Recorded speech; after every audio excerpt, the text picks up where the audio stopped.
مشاهدينا الكرام، أهلا وسهلا ومرحبا بكم من بودكاست منظرة عمران. النهاردة معانا ضيف غالي وعزيز، مرشح لعضوية مجلس الشيوخ 2025. معانا ومعاكم الأستاذ حمدي السمودي. أهلا وسهلا بك. أهلا وسهلا بك. أنت يعني نتشرف النهاردة بيك وسعدنا بوجودك معانا في منظرة عمران، وإن شاء الله يكون اللقاء يعني حافل بكم المعلومات إن شاء الله اللي هناخدها عشان الناس تعرفها ويبقى على علم بيها. يعني ده الشرف لينا يا فندم. عاوزين نعرف من هو حمدي السمودي. أنا حمدي صابر حسن السمودي، محامي بالنقد من زرابي برخيل، مركز البريانة، محافظة سوهاج. حصلت على ليسانس الحقوق سنة 99، ومنذ هذا التاريخ وأنا شغال بمهنة المحاماة. طيب إيه اللي خلاك تترشح؟ يعني إيه اللي خلاك تاخد قرار الترشح؟ الحقيقة يعني اللي خلاني أترشح ويعني بصراحة يعني كده الناس، الإحساس بالناس، يعني بصراحة كده يعني زي ما تقول يعني كل ما أشوف الناس في الهموم والأحزان والمشاكل اللي ما تعاني منه، كان لي هدف أساسي ودافع رئيسي إني أنا لازم أترشح عشان أساعد بقدر المستطاع على حل مشاكل الناس وأقف جنبهم زي ما أنا مستمر ومتواجد معهم. طيب هل في مواقف شخصية في حياتك خلتك تحس إنك لازم تمثل الناس؟ بصراحة يعني وبصدق ليه المعاناة اللي معاني منها يعني أهالي القرى بصفة عامة في مركز البلد أو في محافظة سوهاج، والمشاكل اللي ما أشوفها قدام عيني خلتني يعني بصراحة أقررت إني أنا لازم أترشح. ليه؟ لأني عايز أساعد الناس بقدر المستطاع في حل مشاكلهم، وبقدر المستطاع أساعدهم بالنسبة للشباب اللي هو يعتبر يعني أساعد بقدر ما هو متاح فرصة عمل. لكن بصراحة هو الدافع الرئيسي لي إني أنا يعتبر متواجد معهم وشايف هموم كتير وأحزان كتير معهم، عايز أساعدهم على حل الهموم والأحزان. ده الدافع الرئيسي للموضوع. هو دافع يعني عاطفي منك وبصراحة جميل، يعني اللي برضو اللي بيحس بمشاكل الناس وبهمومهم، فهو بيكون أكتر حد من الناس اللي هو بيحب يوقف مع الناس ويدعمهم ويحل مشاكلهم. طب إيه أكتر حاجة بتفتخر إن أنت حققتها في حياتك لحد النهاردة؟ إني أنا محامي، فخور جدا بمهنة المحاماة، لأنه دي تاج على راسي.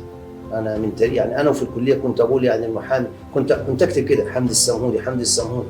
فخور جدا، حلم حياتي إن أنا أبقى محامي. لذلك سعادتك مجرد ما أنا خلصت الليسانس على طول ما فيش وقت، ربنا أكرمني سبحانه وتعالى وقدمت على الكارنيه واستلمت الكارنيه واشتغلت في مكتب محاماة على طول. شايف إنه نقابة المحامين أو المحامين بتوع سوهاج هيوقفوا مع حمدي السمودي زميلهم؟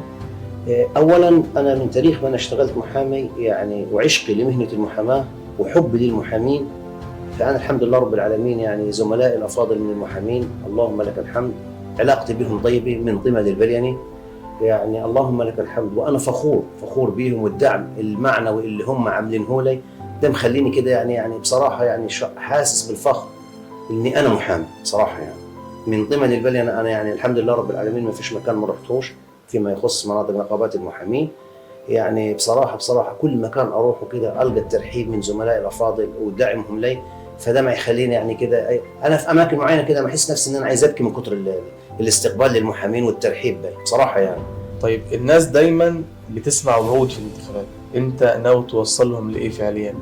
لا، أنا بالنسبة لي أنا كوعود ضد الوعود الكذابة عشان أكون صادق معاك بصراحة يعني، لكن أنا بالنسبة لي جميع ما هو متاح للمواطن من المصلحة العامة والمنفعة العامة سأساعد بقدر المستطاع على تنفيذه.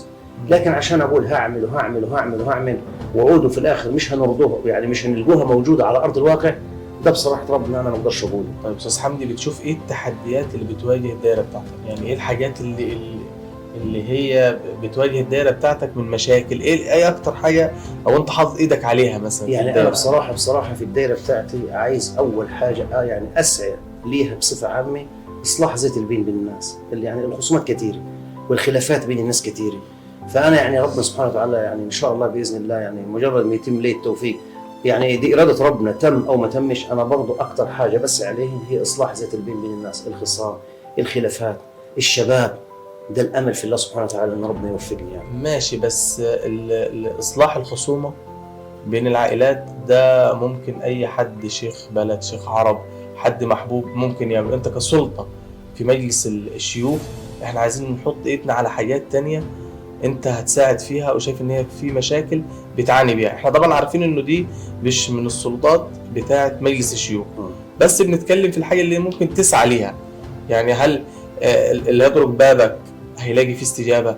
هل الناس اللي هي هتشوف في مشكله عندها هنا او هنا وجو كلموك هتوقف معاهم هتسعى معاهم، ولا هنسمع كلام زي ما حصل قبل كده بكتير وحصل في قصص تانية كتير، الناس بتقفل تليفونها، محدش بيدور على حد ومحدش بيبص على حد؟ لو انا قفلت تلفوني من رابع المستحيل اني انا اقفل مكتب المحاماه بتاعي، او اقفل الدوار اللي انا يعتبر يعني فاتحه على مصراعي لحل مشاكل الناس. ده من رابع المستحيل، لان سعادتك انا متواجد، ما اقول لك ليل نهار، ما فيش خلاف في النقطه دي. لكن العقبات يعني والصعوبات يعني من ناحيه، انا قلت لك الشباب ليهم اولويه في كل حاجه، بس برضه في حدود نطاق مثلا الامكانيات. في حدود امكانياتي برضه مش هقدر اقصر من اي حد. الشباب الكبار، المناطق اللي احنا بنعاني منها مثلا المشاكل الشخصيه، الحاجات اللي زي الطرق، انا عارف انه طبعا يخصصنا الشيوخ غير الكلام دي، انا فاهم، لكن في حاجات يعتبر تستلزم السعي ليه. بالظبط. طيب هل في خطه ليك او انت ناوي باذن الله ان انت تفتح مكتب خدمه مواطنين في الدايره؟ اولا فيما يخص منطقتي انا شخصيا، انا عندي ما اقول لك يعني مضيفه يعتبر يعني طلعنا لقينا نفسنا كده في يعني ما مقصرينش من حاجه، وعمرنا ما هنقدر نقصر فيه. مكتبي يعتبر انا متواجد طبعا يعتبر يعني بجوار محكمه البليني، في خطه باذن الله العلي القدير انشاء السمير العليم وكتبها لنا باذن الله، لازم هيبقى في مكتب في المحافظه هنا عشان يقرب ما بين المسافه ما بين اهل طمي وما بين يعني يبقى في الوسط كده يعني لازم كده باذن الله ان شاء الله بعد النجاح باذن الله يا رب ويحقق ربنا النجاح، مكتب خدمات المواطنين دي في المحافظه باذن الله ان شاء الله باذن الله. طيب استاذ حمدي، ايه رايك في العلاقه ما بين النائب والمواطن؟ هل هي خدمه؟ هل هي تمثيل؟ هل هي رقابه؟ لا هي تمثيل طبعا. بالضبط. انا بالنسبه لي يعتبر انا همثل الشعب، لكن انا يعتبر انا يعني في الاساس تمثيل طبعا. تمثيل. تمثيل للمواطن الغائب يعتبر مثلا مش متواجد في انا مكانه. طيب الناس فقدت الثقه في المرشحين، يعني عايزك توجه كلمه للناس اللي فقدت الثقه في المرشحين. احنا كل يوم بنسمع شايفين مرشحين كتير، في ناس غرضها الشهرة، في ناس غرضها اهو نازله لغرض معين ايا يكن، فاحنا عايزين نعرف احنا ممكن ندي الثقة دي للناس ازاي عشان تنزل. لا انا هقول للناس انا حمدي السمهودي واحد عايش بينكم ومعاكم على طول، وانتم يعتبر اقرب الناس لي وعارفيني وعارفين يعني امكانياتي الخدمية في ظل وجودي في المحاماة.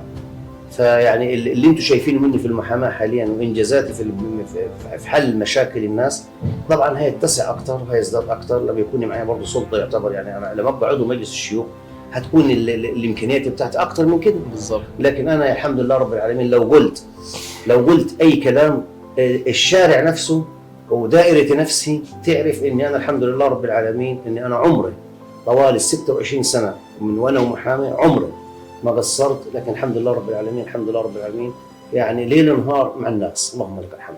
اللهم لك. طب ايه اكتر لحظه فرقت معاك خلال استعدادك للانتخابات؟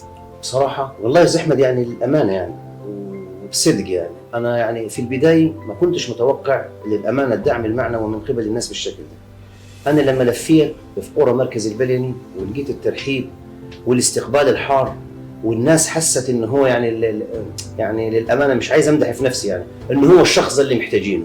كل مكان اخشه بصراحه ربنا يعني القوا يعني الناس يعني بتحلف انه معاك. بس حمدي لو كسبت الكرسي وخسرت حب الناس تعتبر نفسك ناجح؟ خسرت كل حاجه، ابقى خسرت كل حاجه في حياتي. انا لو خسرت حب الناس يبقى انا كده انسان فاشل ومش ناجح، لاني انا اصلا كل الامل اني انجح، يعني كل الامل اني اخذ الكرسي دي من اجل الناس مش من اجل نفسي. انا راجل محامي ومعي مهنتي الحمد لله رب العالمين، وراجل يعني لي انجازات ولي قضايا ناجح فيه اللهم لك الحمد، لكن الكرسي انا واخده مش من اجل نفسي، انا واخده من اجل الناس. استاذ حمدي لو معاك 10 دقائق تكلم فيهم رئيس الجمهوريه هتقول له ايه؟ اقول له فخامه السيد الرئيس عبد الفتاح السيسي حفظك الله ورعاك. وبصراحه يعني انا اقدر اقول انه ما فيش رئيس جمهوريه على مستوى العالم يعني ذكروا التاريخ بانجازاته في حياته ابدا الا فخامه السيد الرئيس. فبصراحه يعني اقول له استمر يا سياده الرئيس ونحن خلفك ومعك قلبا وقالبا وحفظك الله ورعاه، والسر على بركة الله، ونحن خلفك يا سيادة الرئيس. وأقول له برضه يعني استمرارا لمسيرة العطاء يا سيادة الرئيس، يعني نطالب معاليك بتوجيهاتك إلى فخامة السيد رئيس مجلس الوزراء بسرعة الانتهاء من المشاريع العملاقة اللي هي يعتبر شغالة في ربوع مصر، من جميع انحاء مصر، بسرعه الانتهاء منها حتى يتسنى للناس كده قضاء مصالحها. طبعا الطرق والمشاريع اللي عملها السيد الرئيس بصراحه يعني عايزين سرعه الانتهاء منها. طيب لو طلبنا منك توصف دايرتك في كلمه واحده هتقول ايه؟ تحتاج الكثير.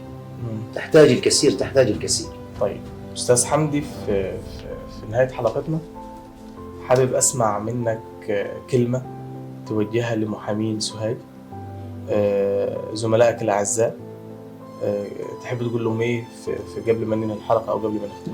اقول يعني اتوجه الى الساده المحامين من طمة الى البليني، واقول لهم اني انا فخور اني واحد منكم، وفخور بنقابه محامين سوهاج، واقول لهم يعني عشتوا دائما يعني ناصرين لمهنتكم، وحفظكم الله ورعاكم وبارك الله فيكم. واللي انتم عاملينه مع حمدي السمهودي دي سيظل حمدي السمهودي مدين لنقابة المحامين قولا وفعلا. استاذ حمدي، يعني في نهاية البودكاست بتاعنا حابين نقول لك ربنا يوفقك وربنا معاك ويكرمك بإذن الله. شخصية طيبة محبوبة، يمكن أول مرة نلتقي، بس لما قعدنا معاك وتكلمنا أكتر لا عرفناك من جوه، فربنا يكرمك ويوفقك إن شاء الله، وشرفتنا ونورتنا النهارده. أسأل الله رب العرش العظيم أن يجعلني عند حسن ظنكم جميعا بإذن الله يا رب. اللهم آمين. شكرا أفضلك وبارك الله فيك. الله يخليك. مشاهدين منظرة عمران، نشوفكم في حلقة تانية إن شاء الله مع مرشح من مرشحين أعضاء مجلس الشيوخ 2025 بمحافظة سوهاج. تابعونا. شكرا لكم.